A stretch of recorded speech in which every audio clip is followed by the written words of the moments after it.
Hello students, I am Dr. Shamustrimaji, an assistant professor in the Department of English at Durgapur Women's College. I welcome you to this lecture. Today we will read the love song of Alfred Prufrock, a landmark poem written by T.S. Eliot. My dear students, you must have heard about T.S. Eliot. T.S. Eliot or Thomas Stearns Eliot is one of the powerful literary personalities of the 20th century.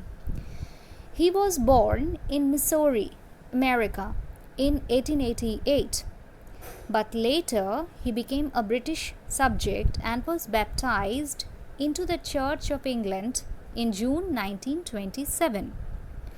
His major poetic works are Prufrock and Other Observations, published in 1917, Poems 1920, published in 1920, The Waste Land, published in 1922, Ash Wednesday, published in 1930, and Four Quartets, published in 1943. He received the Nobel Prize for Literature in 1948. Eliot left his mark not only as a poet but also as a literary critic and a playwright.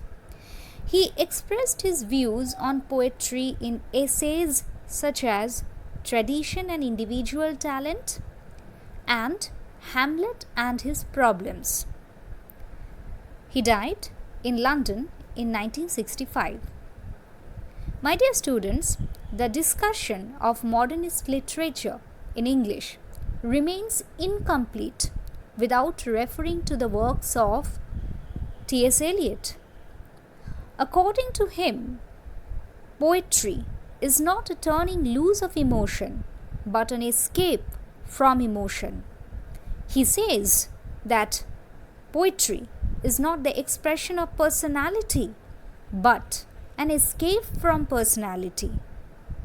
This statement represents his view that the emotion expressed in art should be impersonal, which contradicts the poetic theory of the Romantic period, which describes poetry as, you must be knowing, which describes poetry as the spontaneous overflow of powerful feelings recollected in tranquility.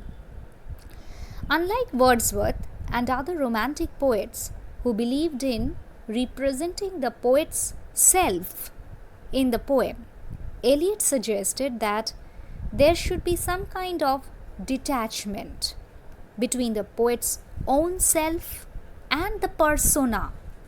Persona means character. So what does Eliot say? I repeat, unlike Wordsworth and other Romantic poets who believed in representing the poet's self in the poem, Eliot suggested that there should be some kind of detachment between the poet's own self and the persona represented in the poem. This idea forms the base of his theory of impersonality. His poems represent the claustrophobic and the banal images of the metropolis, that is, the city. Eliot is basically a city poet. You must note, dear students, that the inhumanity exhibited during the World War I had a deep impact on Eliot's poetry. Thematically, his poems reveal the alienation, the anxieties, the disillusionment, the uncertainties, and the spiritual crisis of the people living in a war-mongering urban society. In such a society, one suffers from an identity crisis, which is equivalent to existential crisis in several ways. This is the dominant theme of the poem that we will discuss today, which is the love song of Alfred Prufrock. My dear students, this is part 1 of the lecture, and there will be different parts of this lecture which is to follow. One thing you should note after reading the poem, that Prufrock is not a famous personality. He is not a politician or a celebrity. He is a common man like you and me. He describes himself as follows. I quote, "No, I am not Prince Hamlet, nor was meant to be.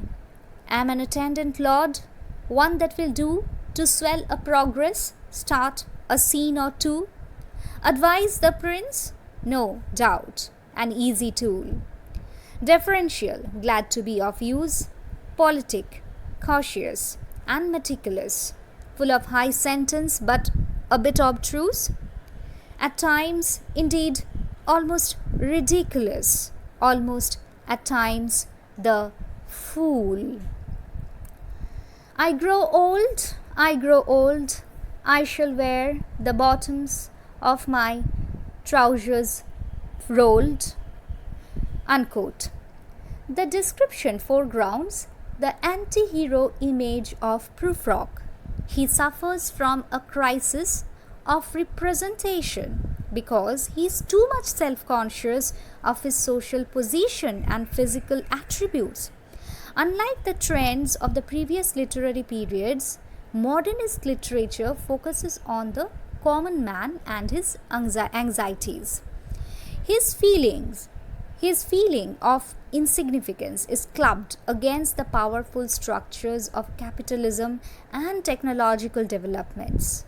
So when we make an assessment of Prufrock, we have to consider the social and the cultural backdrop in the early 20th century London. The poem has an epigraph, but I will come to that later. So this was my discussion in the first part of the lecture on Prufrock. Thank you and see you in part 2 of the lecture.